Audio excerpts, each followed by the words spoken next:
అయ్య బాబోయ్ చూసారండి. ఇవి చీమల, మరి వీటిని ఉసిర్లు అయితే కాదండి. వర్షాలకు వచ్చే ఉసిర్లు వేరేలాగుంటాయి, ఉసిర్లు అయితే కాదు. ఇంటి నిండానండి వాళ్ళ ఈవినింగు.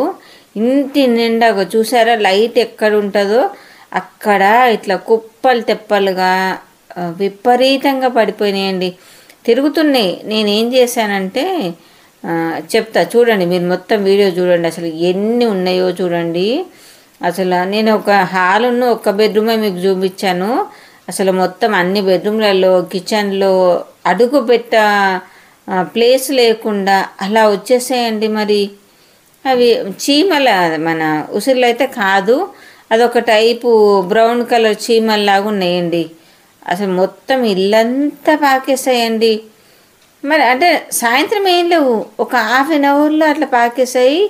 మూలలకు, హాల్లో, అసలు ఎక్కడంటే అక్కడ ఇట్లా మొత్తం ఇట్లా త్రివాచి మనం పరుస్తాం చూడండి, అలా పడి ఉన్నాయండి. అవి చూసారా, ఆ విధంగా ఉన్నాయండి. అవి అవి చూసారా, అవి అయితే ఉసిర్లు అయితే కాదండి. నేను ఏం చేశానంటే, నాకు ఏం చేయాలో తోచట్లేదు, ఎక్కడ అడుగు పెడదామంటే ప్లేస్ లేదండి ఇంట్లో మొత్తం కూడా. అలా ఉంది. కుర్చీలో కూర్చున్న, కింద అడుగు పెడదామంటే కింద మొత్తం అవే ఉన్నాయండి. ఇంకా నాకు ఏం తోచక లేచి ధైర్యం చేసిపోయి, హిట్ ఉంటుంది కదండి మన కాక్రోచ్లకు కొట్టే హిట్టు, అది ఎప్పటితో ఇంట్లో ఉండే, అది ఇల్లంతా స్ప్రే చేశానండి. ఏమైతే పాపమా పుణ్యం అని ఆలోచించలే.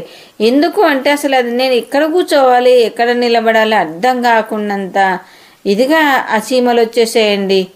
ఇక ఇల్లంతా కాక్రోచ్ అయితే కొట్టాను. 10 నిమిషాలు అయింది, చూడాలి మరి అవి తర్వాత పరిస్థితి ఎలా ఉంటుందో.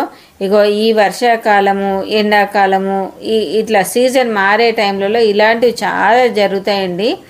చిన్నపిల్లలు ఉన్న ఇంట్లో చాలా జాగ్రత్తగా ఉండాలండి. అందుకే మీకు ఈ వీడియో తీసి పెడుతున్నాను. ఓకే అండి, బాయ్. అంటే ఇలాంటివి ఎదుర్కొన్న వాళ్ళ గురించి